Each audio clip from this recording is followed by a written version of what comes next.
All right, welcome back to another great episode of Security Health Podcast. As always, I'm your host, Danny Caballero, and today I have the pleasure of bringing you a amazing doctor, and I mean, we can't honorary jarhead and Yeah, I'll naval take that. doctor, Love it. Dr. Donnelly Wilkes. Doc, thank you for being here. Danny. Yeah, glad to do it. Nice to meet you virtually and all that good stuff. Likewise. When I look for stories, when I look for individuals, and I have to give a shout out to Dr. Mark Gordon, amazing provider, an unsung hero to soft warfighters that are coming back and dealing with so many issues, but he's also a great connector and he put us in contact. So Dr. Gordon, thank you so much again for bringing more amazing people. But being introduced to you and immediately going to read your book, Code Red, Fallujah, I realized this is a story that needs to be told, that needs to be shared, because when we think of docs in the grunt sense, it's always the corpsman, it's always the 18 Delta, it's always your doc, your combat medic, who we think is like, oh, doc will take care of everything. But we're such young kids in Iraq, and we think these guys are like PhDs or doctors. And like, no, dude, they're running around doing the best they can. And we just assume we bring everything up to doc. But here we are, and I'm reading your book, and like, no, this is a doctor. This is a young doctor. And the thing that blows my mind, it's like, just like that young combat medic, this doctor is fresh out of years of training, years of medical school. And instead of being like, hey, you're going to do your clinical work here, you're going to start working here, like start being incorporated. And of course, medicine is medicine. It's important everywhere you go, but you're going straight to Fallujah. That's right. Surprise. So please tell us about this remarkable story that needs to be told and shared. Yeah, thanks for that. And that's good insight, because you're right. It's just not the typical path. And of course, in peacetime, even military medical training follows the traditional path of most other physicians. But when war breaks out, everything changes, as we know. And so it's just not very common that physicians, even military physicians, end up in combat situations. And when we look back, gosh, now 20 years ago, the Battle of Fallujah was the biggest and most violent battle of the entire Iraq War. And there was just a handful of us who found ourselves in a unique position of being forward with infantry battalions. And my battalion, 1-5, 1st Battalion, 5th Marines out of Pendleton, just happened to get the call. And that was when General Mattis was, the commanding officer for 1 MEF, 1st Marine Expeditionary Forces. And he was kind enough to endorse my book. And I found myself just outside the walls of Fallujah providing field medical care. And there's, a little bit of a story of how I ended up there, but it definitely was a good Lord, how did I end up here moment in my life as a young physician. Well, take us back. How did you get involved in medicine? What was the thought process as a young kid? Because it's like the top tier things. Like you, astronaut, cowboy, firefighter, Marine or soldier, and doctor. It's up there. Like, how did that? Tell us about the humble background, how it started. Yeah, thank you. I had a pretty, I think, typical childhood. I grew up in Northern California, small town in the foothills of the Sierra Nevadas, playing sports and water skiing and hiking and hunting and things like that. My father was a contractor and then later in life a sheriff. I had 4 brothers, so it's 5 of us total, including a twin brother. And me and my twin brother were the oldest. And, I think after getting beat up on my dad's job sites doing construction, I decided I wanted to use my body and my mind for other purposes. So kind of hit the books and never looked back. And then in high school, I decided I wanted to try to take it as far as I could. Had some talks with Dad, and he said, "Well, just go for medicine." I said, "Dad, that's really hard, and a lot of school and all that."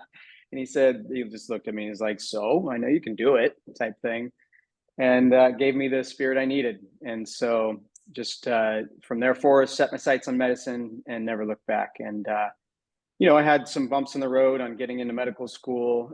It's obviously very challenging anywhere in the United States, to be honest. But I started looking at Tulane out in New Orleans, and they just have a wonderful history of medicine there. One of the oldest training medical schools and hospitals in the history of the United States. Charity is there, but it was damaged in the flood. Anyways, the dean of the school really valued military medical students, and in each class, on average, there's maybe 10 military medical students who might join an incoming medical school class. Those students have some form of scholarship, and mine was the Navy Health Profession Scholarship Program. So I applied for that Navy scholarship. I was accepted, and then when you are granted that scholarship, at that time, they would pay for any medical school in the United States that you were accepted to. So I was accepted to Tulane. I knew I had a ticket for the Navy to pay for it, and I took it. And from there forward, you sign, you are commissioned as an ensign. And day one of medical school, you are, commissioned, but you only serve active duty for a month each year during medical school. So 1 month you go out and do some training while everybody else is taking a break. And then when you graduate medical school, you are instantly bumped up to an 03. So I was a lieutenant. And it's funny, you step aside, everybody's graduating over in the big hall, the Navy and other military students step aside into a little room. They are given the oath of office and salute an officer right there. And that's the time where you know that your path is going to be a little bit different than all the other doctors. Yeah. And it's insane when you think about it. And there's a lot of different career options out there that kind of mimic that. Like, you can come in the military and instantly become an officer, but as a doctor, like, now you're in charge of the health and well-being of troops in combat. And it's like, it's from, you're already in a position in a career field that is so stressful. Amplify that by 1,000, and now you have to deploy, be in combat, and care for others, and take on all the responsibilities that come with being a health provider.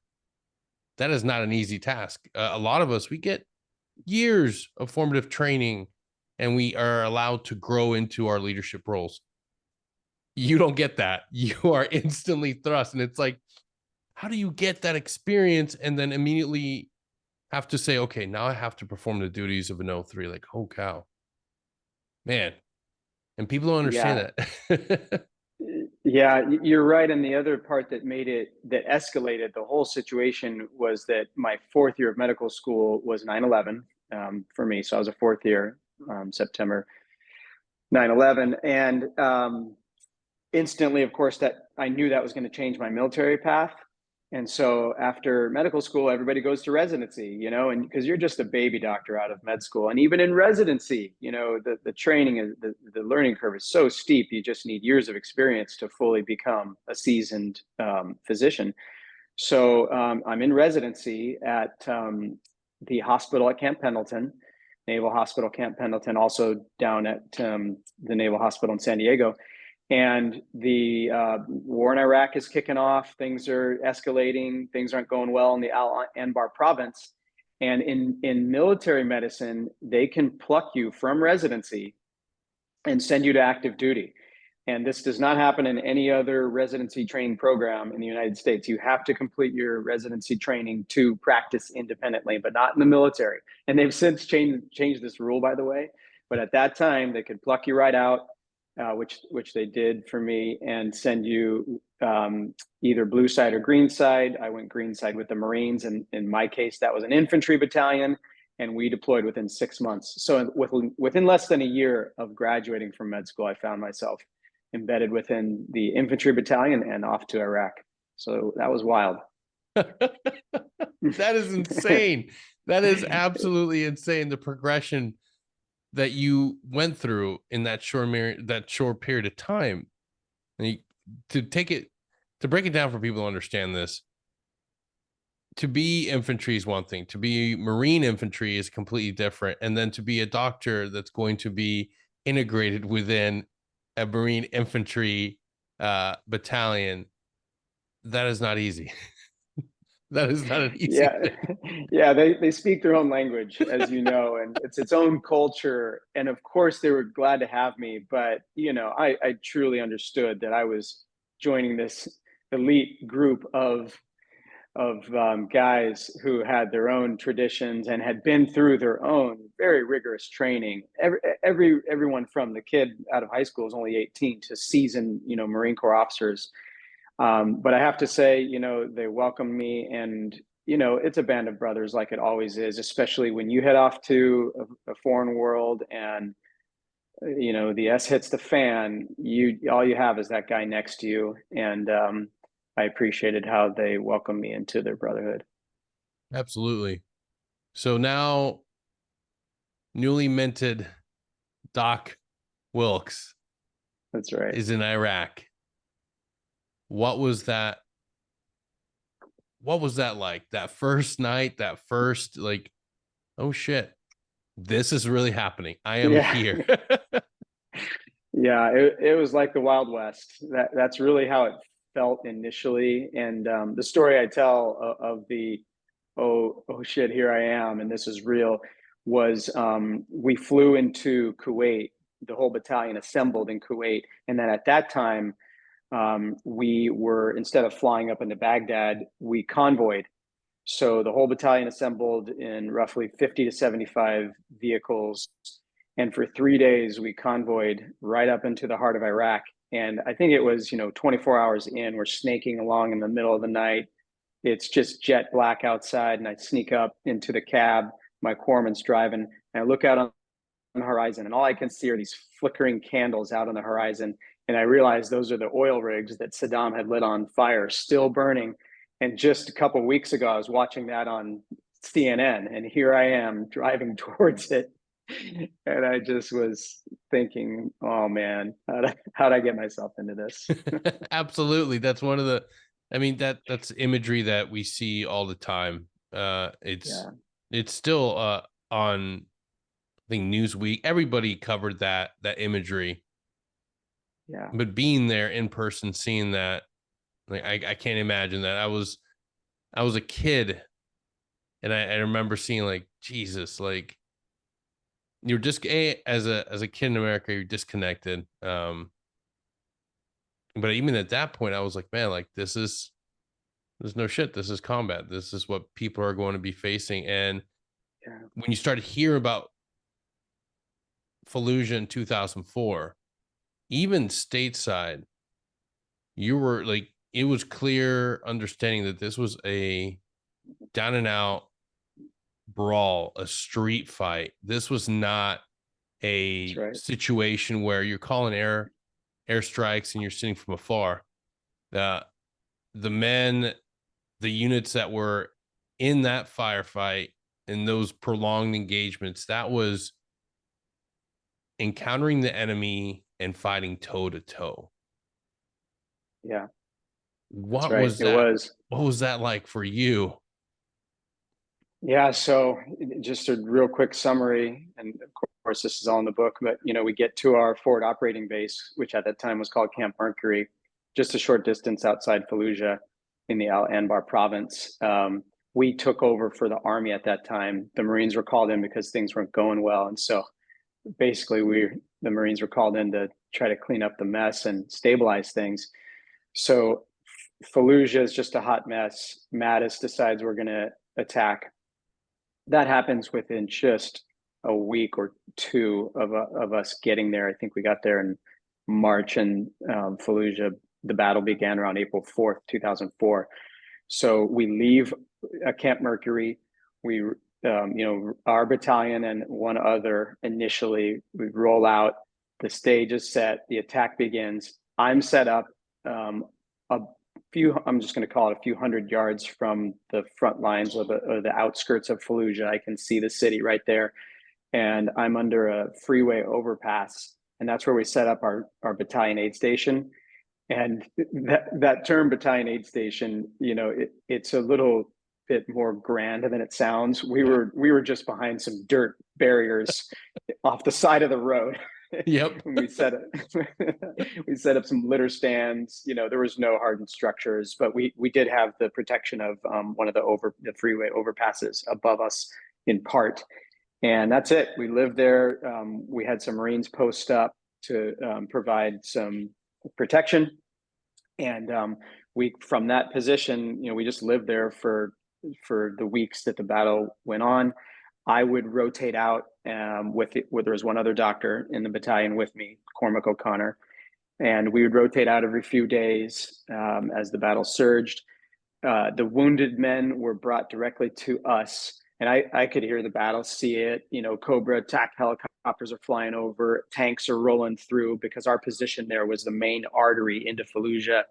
Marines are coming in and out, and they would bring them to us by Humvee, the wounded men, and then we would stabilize, treat. If there were minor wounds, we could get them back in the fight. If they were more major, and we certainly saw it all, we would medevac them out either by a Humvee convoy or a helicopter. And that was what we did day to day.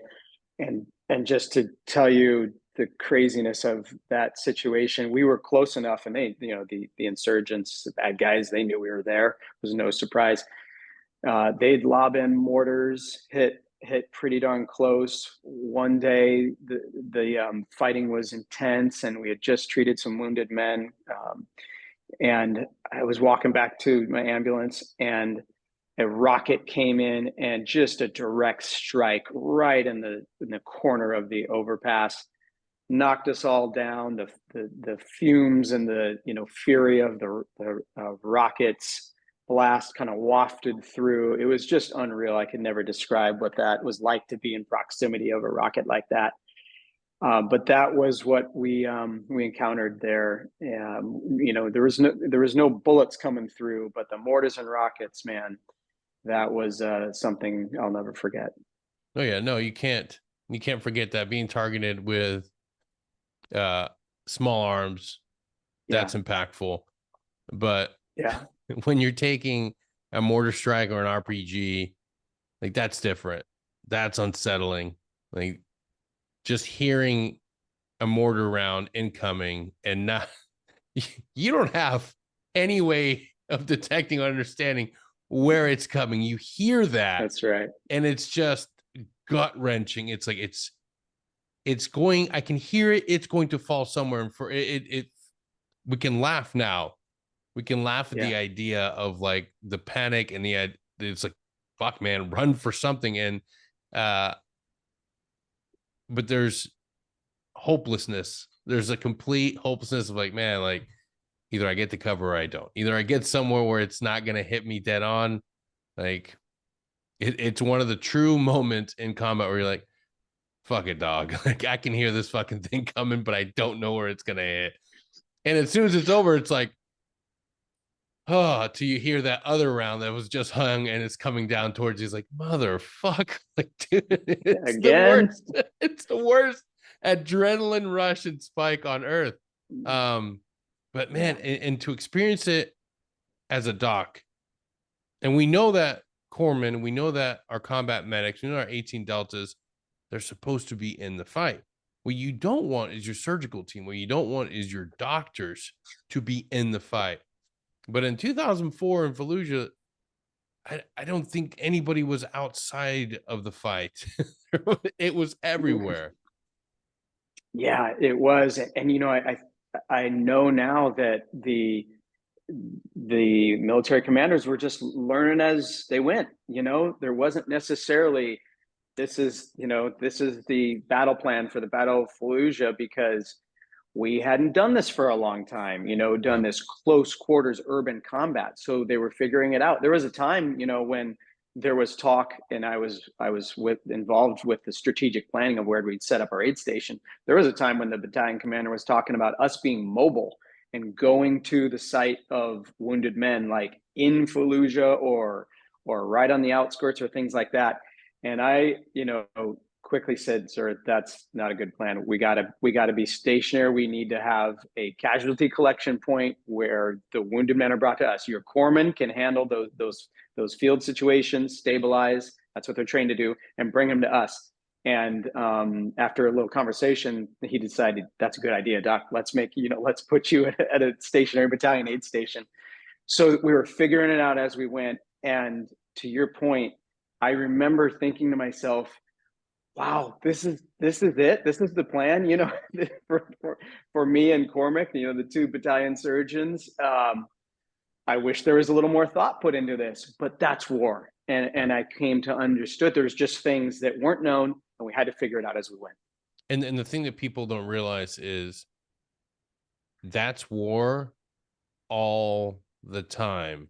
Even as a special forces guy, that, bread and butter for a special forces team is being able to plan out their missions. We don't have somebody else planning stuff out. Like, you are a 12-man ODA, you're going to plan your mission. You got to plan everything out. And I remember, even in my last combat trip, hearing other higher ideas of what we should do with docs, like our surgical teams, and the idea that they wanted to do the mobile teams. Like, yeah, well, you know what? We'll deploy you, and you guys will have this medical asset. I'm like, all right, first of all, we are going into a very, very kinetic environment. Do you really want us to take this doctor, the nurses, the anesthesiologist, and all their kit to come with us? And it's like, when you explain to them and overlay it against like the impossible terrain and like the templated enemy, people are finally like, that's right. You're right. We shouldn't do that. I'm like, yeah, you're right. Because if that dude gets killed, I can't do his job. None of my guys can do his job. Medical doctors can't be replaced easily in the battlefield. They just can't. We can't multiply them. We can always make a new detachment commander. We can always find a team sergeant. We can always find a gunner, but we can't find another you. And the fact that there was only 2 of you out there, that's just stressful reading it in the present moment. Yeah. How are you guys able to manage that chaos? Just 2 of you. Yeah, we were good friends all the way from medical school in Tulane. We had studied together and lived together, and then just happened to get the same residency program and end up in the same battalion. So we had that history, and that served us well. And as training physicians, even in residency, you're used to being able to pick up the phone and call the attending and get a consultation. All that goes out the door, of course, once you're deployed on the other side of the world. So it's just you and your corpsmen, and of course, some of them were really helpful. Some of those senior corpsmen really had some of that field mentality and know-how that helped me a lot. But in the end, I described it like you'd access this file drawer of this training that you had, and military physicians do go to some higher level field combat medical training. So that was out in Texas and at USC County Hospital, and I was trained how to do surgical airways and chest tubes and things like that. And thank God I paid attention, because I had to use it. And you just don't expect it. It's very rare that you end up doing these things in a combat environment, but we did. And man, when it's an uncontrolled environment, unlike an emergency room or a hospital setting, when you're in the field on the ground in the dirt and you're wearing your flak jacket in the dust and mortars are dropping in the background, it's just surreal. And I was prepared, and I think I leaned on my training, and that served me well. But nothing can truly prepare you for what that's going to be like until you're in it. Yeah. It's like getting married or having a kid. You got to go through it to really understand the fallout. It might be a little more stressful. Yes. That's true. Oh my goodness. Yeah. It's when it comes to medical training, when it comes to like, even at our level, at the guy on the ground, the non-doctor, everything from simulated patients to going through stressful training, it doesn't really come close to seeing a real medical emergency in the situation. When you're dealing with Yeah. a friend that is shot, when you're dealing with a non-combatant that's injured, like, it is one of the few things that, while it's good to train and it's absolutely critical that we maintain these skill sets and maintain these opportunities, whether it's live patient models or the super realistic mannequins, you cannot replicate a human being that is hurt, that is looking for care. You can't, and it immediately just puts you in a different mindset. Um, what was that? If you had to think of like that first oh shit moment of like, okay, this is it. I'm a doctor and this is my job. Like, what was that experience like? Yeah, it was, it was simply that, hey, I'm meant to be here one way or another. I may not understand it. I may not even like it at some points, but I'm supposed to be here. And for me, in the end, this is just where the good Lord wanted me. And I had to, I think, reconcile with that, because there were definitely times where I was very, in the book, kind of honest and forthcoming with the fact that I signed up for it. I love medicine and being a physician. I love wearing the uniform. I love being a Navy officer. I think my upbringing brought me to that point of wanting to join the military and serve my country and all those things. But there was a part of me that wanted to have my cake and eat it too, if I was being honest, right? I wanted the glory and maybe even some of the guts and glory part of it, but I wanted to come home in one piece, and I didn't expect the gravity, the weight, the intensity, the emotions of what I was experiencing.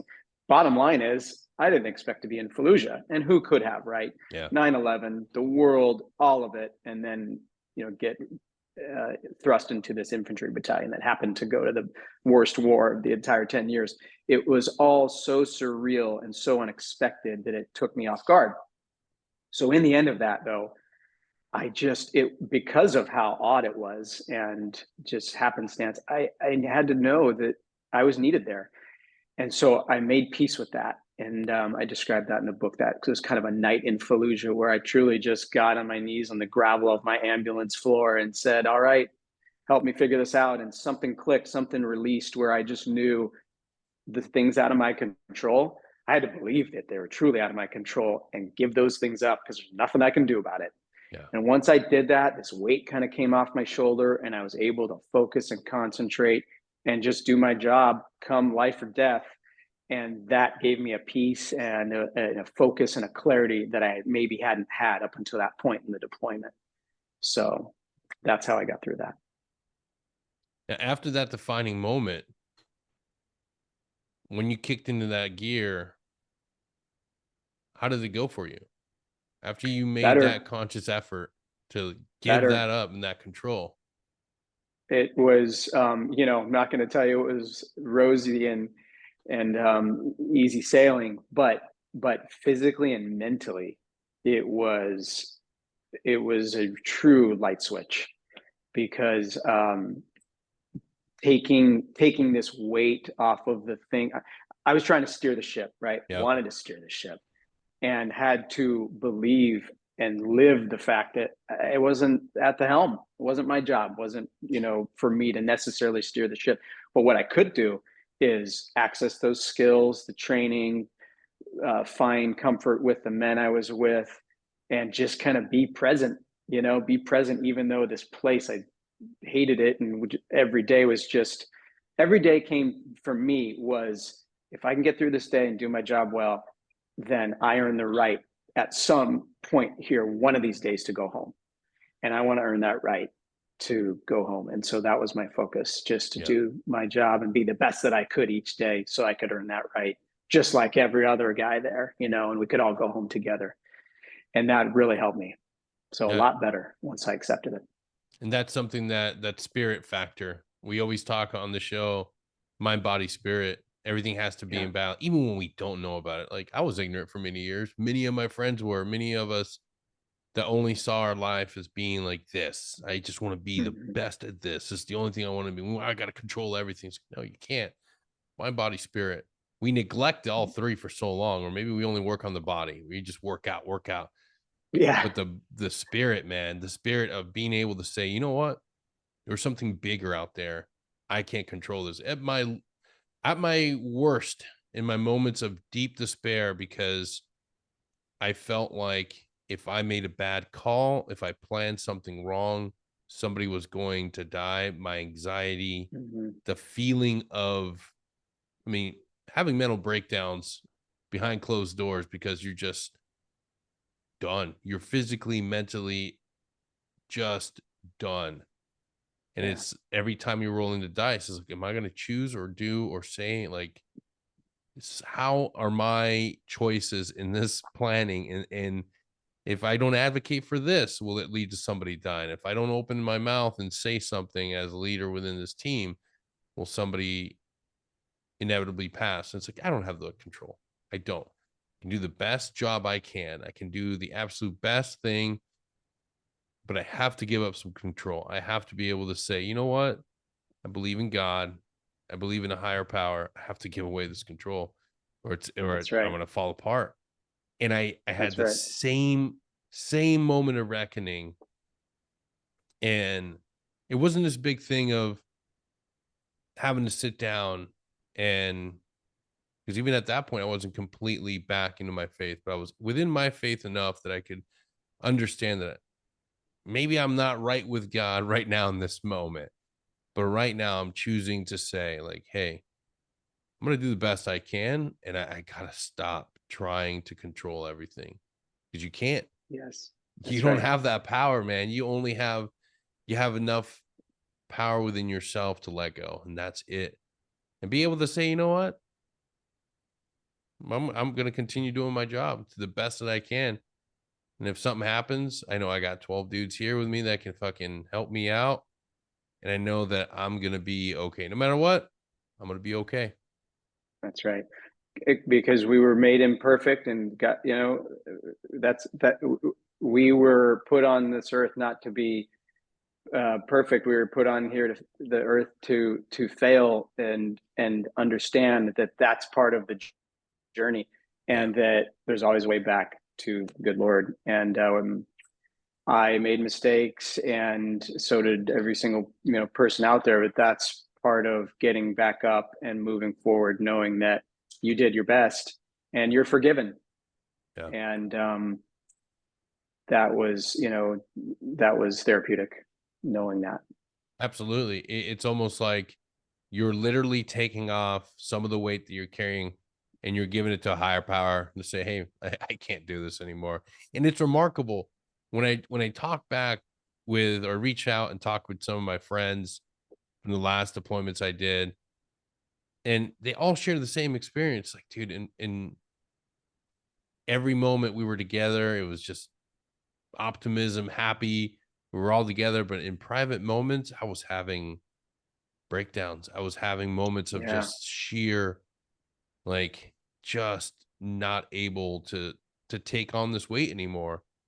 And everybody says the same thing. And I just finally had to say, like, I can't control this. I can't control it. I can't affect it. I gotta let it go.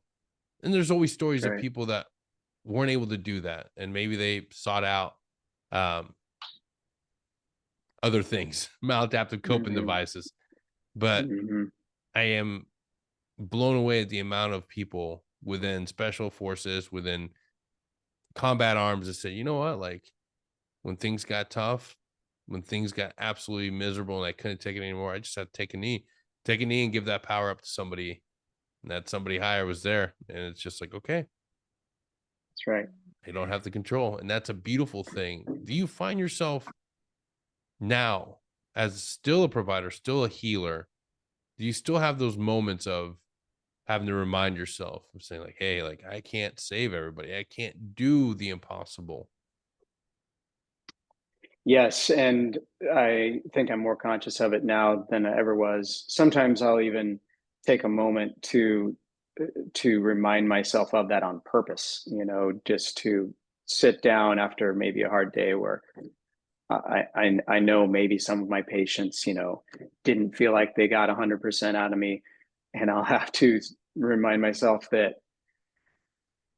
that's okay, because I'm not going to be the perfect person for everyone every time. And if I expected that, then I'll just get burnt out and I won't be able to practice medicine. Yeah. is the truth. So there's self-preservation, I guess is what I'm saying, and involved in my life. And so I'm better about, taking time to exercise in the morning, get my body set up, get my mind set up.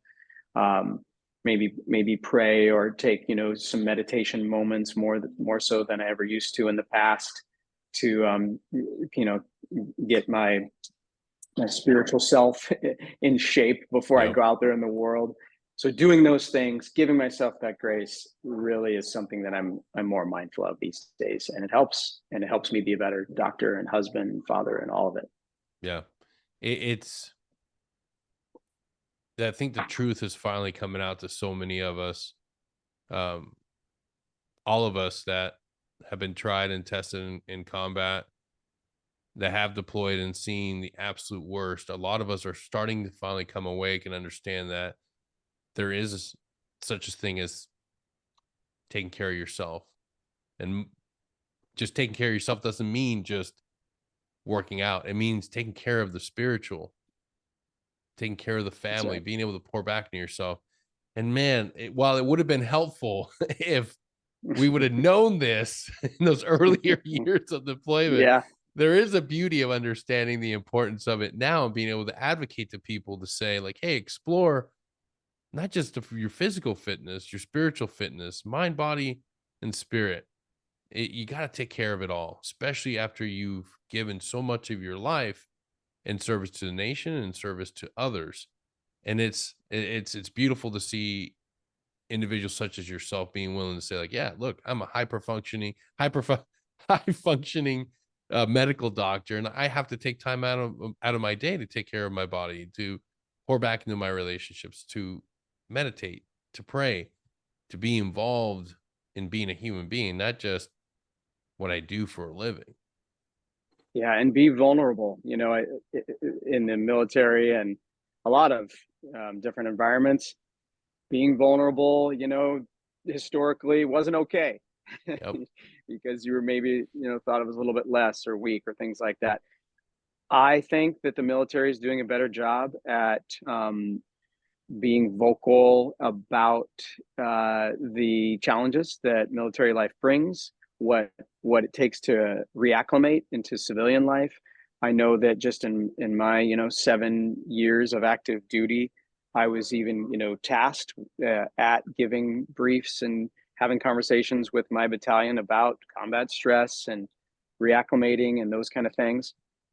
I know you talk a lot about this on your show, and working with vets and things like that.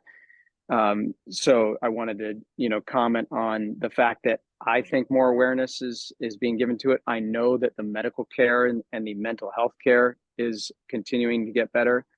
I'm trying to still work with veterans, and we can talk a little bit about that. Veterans and of course civilians in the mental health realm, and providing novel therapies for depression and PTSD and OCD and other mental health disorders. So I'm glad, is the bottom line, that people are saying, yes, you can be more vulnerable, and there are avenues to recovery more so than there ever has been in the past. Absolutely. One of the greatest things I ever discovered is a amazing mental health care provider, author, mental health advocate, Brene Brown. And it's one of the things where, you can fill up your bookshelf with nothing but On Combat and Sebastian Younger's Tribe and all these great memoirs about combat in itself. But go out of your way to look for amazing authors that are talking about amazing ways to heal yourself that may seem like soft skills, but to the warrior are just as vital as learning how to shoot, move, and communicate. Emotional intelligence makes you a better friggin' operator. Emotional intelligence Yeah. makes you a better husband, a better friend, a more capable and robust combat warrior. It makes you a better person. Here's why. Emotional intelligence isn't weakness. It's knowing that you can go into a situation and be calm, cool, and collective and understand that, like, okay, I'm going to combat. I'm going to deploy. I'm going to be doing X, Y, and Z. I'm going to experience these emotions. I am not my emotions. I am not my thoughts. I can allow myself to say, man, today was really difficult. Let's debrief. Hey, are you okay? You good? Take a deep breath. We're going to be all right. This is our mission. This is our job. But at the end of the day, we got to make sure we're good. Being the guy that says that emotions aren't useful, that's not a good operator. That's not a good combat soldier. That's somebody that needs a lot of work, a lot of healing. And that was me. And arguably, it didn't make me a better leader. The things that made me a better leader was understanding that you need to be calm, cool, collected. You need to not be the guy that's always yelling, that's always upregulated. You're always upregulated. You're just reacting. You're not responding, dog. You're not doing anything helping. You're you're not doing anything of worth. You're adding to the problem. Be willing to learn all these amazing concepts, but simply reading about self-compassion, simply reading about vulnerability, like being emotionally intelligent. There's a great thing I always like to bring out to people called the feelings wheel. And everybody's like, oh my God, like, I don't want to read this thing. It's all multicolored and girly. I'm like, yeah, read it. Every time you react to anger, go there, follow anger, and look at all the different things it could be. It's going to make you a better person, because then you realize that it's not just anger. You're upset because you feel let down. You're upset because you're feeling like you're not valid. You're not being validated in your work. Be willing to understand your Yes. emotions. Nobody wants to talk about it when you're in a team room. But man, if we could spread that concept, we could talk about it a lot more amongst not only our military elite, but amongst just everyday soldiers, airmen, Marines, sailors. Everybody needs to understand that it's okay to have an understanding of your emotions. Yeah, I love all that, and as guys, being able to have these conversations more and more is, I think, paramount, because women thrive on emotions, Yeah. and they have their tribes, and they get together and they can hash it out, right? And they're Yeah. really good at that and creating community just amongst girlfriends. And guys aren't so good at that. So Yeah. tapping into all these things that you're talking about, it Yeah. helps. It's so true. I find myself always reaching out to guys. I'm like, hey man, you haven't reached out. You haven't stopped by the peer-to-peer support group, just checking, making sure you're good. It's like, no, I'm not doing good. Like, dude, why don't you reach out? I don't want to bother somebody. You're not bothering Right. anybody. In fact, if this is you're going through a hard time and you start to isolate, stop. Reach out to your friends. You know who they are. You know the people that you love. You know the people you care about. They want to hear from you. They want you to That's reach out right. when you're having a hard time. When everything in your body is telling you not to talk, that's when you should talk. That's when you should reach out Yeah, and say, having a rough day. And your friends will be glad you called. 100%.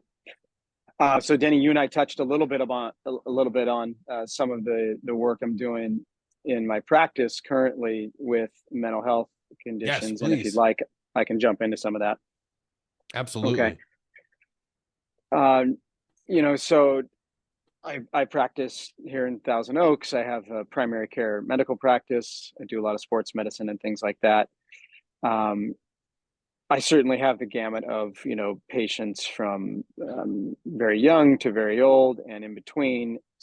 Some first responders, firefighters, policemen, things like that. Some veterans, and so a snapshot of the mental health, crisis in the United States is just that it is just escalating as far as the number and frequency and severity of mental health related conditions, whether it's depression, anxiety, OCD, or PTSD. And the weapons we've had historically just haven't been that great. And what I'm referring to is, number one, just access to mental health care, whether it be therapy or providers. Number two, medications. And of course, when we're treating mental health conditions, we don't just jump to medications. There's certainly a lot of other tools and weapons and lifestyle changes and things that can really make a big difference, including just exercise and meditation. Yep. Good studies show that exercise and the neurotransmitters that are released are as good as medication in many instances. So never forget that. But when we talk about medications and look back historically at how well they work, it's not great. Roughly only 25% to maybe a max of 40% of patients have a meaningful benefit from prescription antidepressant medications across the category of different types, and there are many. So in the last decade, there's been a lot of off the books dabbling, so to speak, or experimentation with psychedelics. And I think a lot of us have heard of these things like microdosing with mushrooms and psilocybin and anesthetic agents and things like that. And then fortunately, because of some anecdotal, hey, this might work, clinical trials have been put in place and have been carried out to the full extent of being able to analyze the data on a few different agents, and there's been some positive benefit. The main one I'm referring to currently is ketamine therapy, and historically it's been given intravenously, and then also sublingual, and then in 2019, an intranasal form of ketamine called S-ketamine with the brand name Spravato was FDA approved. And it was FDA approved because in longitudinal studies, they saw that when they analyzed mental health scoring systems on assessing was there a benefit for patients who maintained treatment, there was meaningful benefit and in some cases recovery for a significant number of patients who had what we would call treatment-resistant depression. And that definition simply is a patient who has failed to or inadequately responded to two or more antidepressants. That's treatment-resistant depression. And there's just a huge bank of people who fit that category who just simply did not do well with the traditional antidepressant medications. Now, it's not a magic pill, of course, and things like that, but it certainly provides hope in an avenue for a spectrum of people who just haven't responded to traditional treatments. That's amazing, and that's something that a lot of our veterans are looking into. A lot of people are trying to move away from the overuse of medication, over prescription of medication for anxiety and depression specifically. And while a lot of people still need to do work in regards to maintaining therapy and Yeah. choosing not to utilize or overutilize alcohol, there is still a drive to try to explore new modalities, and that's great. But when it comes to ketamine, I know there's a protocol for chronic pain. What is the protocol for treating depression and mental health issues with ketamine? Because that's the one thing that a lot of people don't understand. It's not just going in and be like, oh, I'm just going to take some ketamine, I'm good. There's a difference in the protocol if I'm remembering correctly. There is, and it's still an open book. More trials and studies are needed. But to answer your question, the current protocol for intranasal, it's a nasal spray, S-ketamine therapy is a delivery of the medication in a monitored setting. So that, for example, in my office, I'm qualified and I have been authorized to do it. And you give a nasal spray, one spray on each side, and then you're monitored for 2 hours. You do that 2 times a week for a month. So twice weekly for a month. Of course, after each session and intermittently, your provider is going to be talking to you, seeing how you're doing. You can adjust the dose a little bit if needed. If the patient responds well, they'll continue the treatment once a month for another 3 to 6 months. And then in some cases, patients might continue for a year or more. It's individualized. Also, these patients typically, if they were on an antidepressant, they will continue that. It could be even one or more, or even change their oral antidepressant. So you can continue that while you add on the ketamine therapy. Why does it work? We don't fully understand this, but there's some really good data on perhaps answering the why. And that seems to be that the traditional antidepressants, which there are many, common categories would be the SSRIs, Yep. norepinephrine, and dopamine reuptake inhibitors. These medications worked on a set of transmitters, and those neurotransmitters, like dopamine, norepinephrine, serotonin, only hit certain pathways within the brain. And there is this void in the treatment of depression of hitting an important neurotransmitter, the most abundant neurotransmitter, called glutamate. Glutamate is intensely upregulated by ketamine or esketamine.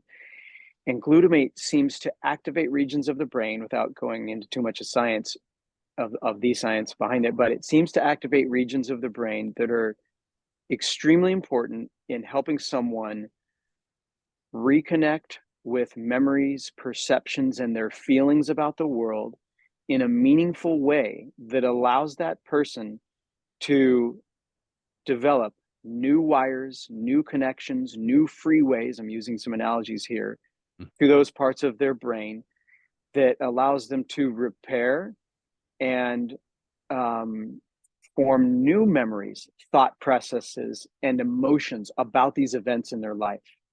So repair and form new memories, thought processes, and emotions about these things in their life that have been harmful, damaging, and keeping that person stuck in a certain place. And so there's different ways of describing it, but that's how I would describe it: new roadmaps and wires. And you can imagine when you have a trauma in your life and it has kept you stuck in this place, and unable to move beyond that. If you can find a way around it, a detour, right? A new roadmap to recreate that connection, that part of your brain that might allow you to see it or feel it in a different way, then you can potentially heal, and not just temporarily. And that's why it is important that the treatment continues, because it takes time for these new connections to form. But that's the concept. The medical term or scientific term that's being used is called neuroplasticity. And you can look that up and read about it a little bit, but that's the concept that we're thinking that some of these treatments like esketamine may provide. Yeah. Yeah, it's fascinating to read up on neuroplasticity, because for a long time we thought, oh, the brain's formed at this point in your life, it's going to stay the same way, no hope in changing it. And Yep. a lot of people are still under that assumption that it's like, whatever, I can't do anything to change it. It's like, no. There's a lot of stuff to read. There's a lot of things you can do, and it's breaking that repetitive cycle, that damned cycle of thinking circularly about the same things over and over again, going to the same behaviors. Like, be willing to Yes. stop and research and be willing to take an active role in your own recovery. So many of us forget that for a vast amount of our lives, we were hard charging, determined individuals willing to do whatever it takes to achieve the mission. Now you're on the other side. Now you're trying desperately to make things right. You're trying to keep your marriage afloat. You're trying to be a good father. You're trying to maintain your job. And you just keep taking the same medication. You just keep doing the same things. You keep drinking every Friday night, every Saturday night. It's like, well, it's time to crack open that 6-pack, 12-pack, drink hard alcohol on the weekend, sober up, go to work. You still do the same thing. Or maybe you have a few positive things. What if we stopped? What if you take back control of your life and you do the research and you look into things like alcohol use, and you realize that there's no amount of alcohol that's actually beneficial for you. And you realize, like, okay, maybe I'm not going to go 100% sober, clean and sober. I'm not going to stop drinking, but maybe I will throttle back and make it 2 nights that I'll drink 1 or 2 drinks. That's a step towards the right direction. Maybe you'll do some research into medications that you're taking and you'll realize, SSRIs, Ativan, Xanax, Prozac, all these things. I probably shouldn't be doing them while I'm drinking or doing all these crazy things. Like maybe that's another thing I got to look into. Maybe I'll cut that back. Maybe I'll go talk to my doctors and ask for a step down from this medication because I just did some research and found out that they got me on 15 pills and 10 of them counteract what the other ones do. And it's like, but we're not willing to do that. We're not willing to take some time and go back into that mentality of being that driven professional that says, I'm going to take control of my life. I'm going to take control of my health and be an active participant and talk and engage with my doctors. I didn't want to do that. Me and like 3 of my closest best friends, when we used to walk into a doctor's office, we just say, nope, nothing's wrong. Nope. Yep. Same meds. Okay. Bye. Why? Why are we willing to do that? Stop. A doctor's a human being. A doctor is able to sit down and say, okay, this is what my patient's saying they're experiencing. Okay, let's take a look at it. Let's figure out what's going on. We need to get over the fear. We need to get over the fear and start asking questions and being that amateur scientist and being willing to set up that appointment and bring in the white papers and say, hey, I just realized this stuff's not really good. And I have a pre-existing condition that kind of like that's aggravated by taking all this stuff. Can you help me? Of course, let's take a look at it. It sounds Yes. easy. It sounds so easy, but man, it's a little difficult. It's a little challenging because again, it takes us sitting down and taking ownership of our lives and being willing to say, you know what? I want to live better. I want to live a better life. I want to be here for grandkids. I want to be here for the big moments in life. I don't want to just check out. I don't want to be an autopilot. Yeah, and to your point, it's so many things. It's not one thing, it's not one drug that's going to be the solution. It's just a multitude of blocks that stack up on each other to get over that fence. And from a physician's standpoint, a doctor's approach to treating people, what's been so frustrating is that there's just only so many tools in the tool bag and limited time, and to spend with these patients and understand what's going on, and have something new to offer. And so, this isn't the key or the gateway to heaven, but it's at least another tool in the tool bag that's shown some meaningful um, data and outcomes on it. And it gives us another approach. It's also helping us dive deeper into the science of understanding the brain, because the brain is the last frontier as far as medicine goes. Yeah. It is just, the most poorly understood organ system, because it's so complex, and we'll probably never get there, but it's like the universe. We're going to understand bits and pieces of it.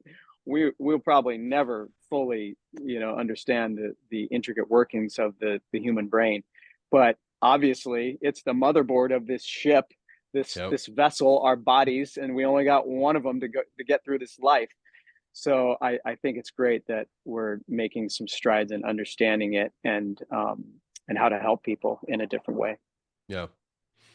Well, I do want to ask your advice since you are a actual doctor. Before I let you go, if you had to look back and give a top 10 list of things that every veteran should be doing to enhance their well-being, what are some of the things that you recommend right now? Yeah, some of them we've touched on. So to recap a few of those, I would say get your heart and mind balanced, and that's easily said, very difficult to do, but heart and mind balanced. And more specifically, what I'll mean by that is first, fitness. That's integral in the military, so not difficult for most people, but maintaining that not only in the military but for rest of your life, that physical fitness, because you got to prepare this body, this vessel, to get through life. Mind balance, for me, that's my faith. I know that's a little bit different for everybody, but whatever that means for you, find it, use it. Some of the toughest military commanders and Marine Corps officers, one in particular that I remember when we were in the thick of it, we were having a conversation, and he said, hey man, the Marines who have their faith, for him and I, it was our Christian faith. He said, they just do better coming into this craziness. He knew those that had that. He just said, man, they just do better. So that stuck with me. And I've carried that with me from then. And you want to keep that with you for your whole life, because it's easy to lose it, to lose faith, trust, even have arguments with your God, with your faith. I had them for sure, doubts, and man, pissed off at times, but keep coming back to it because he won't fail you. And then I'd say at some point, and again, this is different for everybody, but grab a fistful of courage and just go after that thing that you've maybe been holding out on or delaying in your life. That could be while you're in the military or afterwards, and take a chance. Maybe it's the girl, maybe it's the job, maybe it's going away from a life that you've always known that you're comfortable with, and saying, all right, this is scary, but I'm going to go outside my comfort zone. Maybe it's a relationship you're in that you should have ended a long time ago, or a relationship that you should have repaired a long time ago. Take a chance. Who cares if you fail? You'll just get up and take a new approach. I guess those would be my top 5. That might not have been 10, but those are my top 5. That's good enough. Oh, I got one more.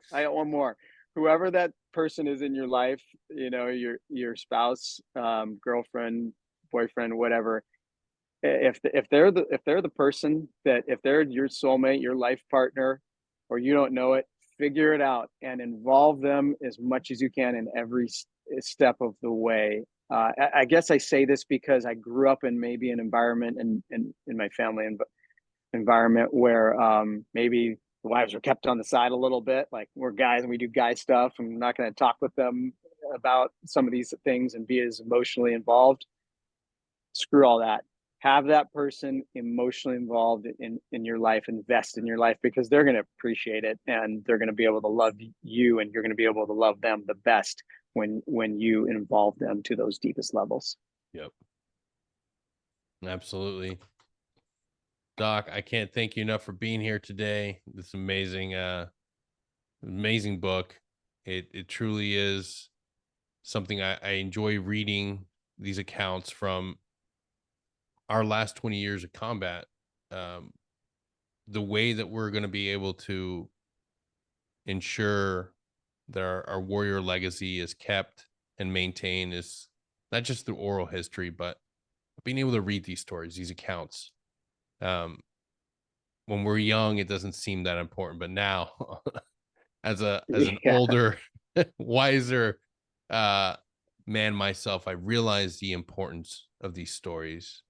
And I am grateful for individuals such as yourself that are willing to pour their time and effort into these books that are so well written, that will not only inspire the next generation of men to pick up and go and dare greatly when their nation calls upon them, but maybe to help reflect our next generation reflect on the cost of combat, of war.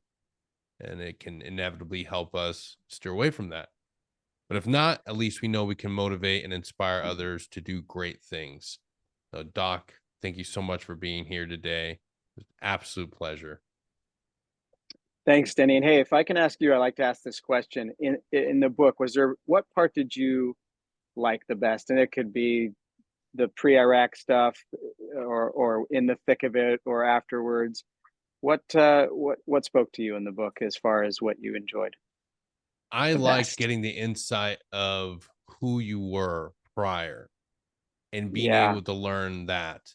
That's the American experience that I truly want to be able to reflect on and look at that through every individual, because my life's different, completely different. Mm-hmm. But the connections and reading and seeing, like, oh, wow, like, we're not that different. And every one of these books and every one of these authors that I've been privileged to talk to and connect with, we're not that different. We're not. We might have come.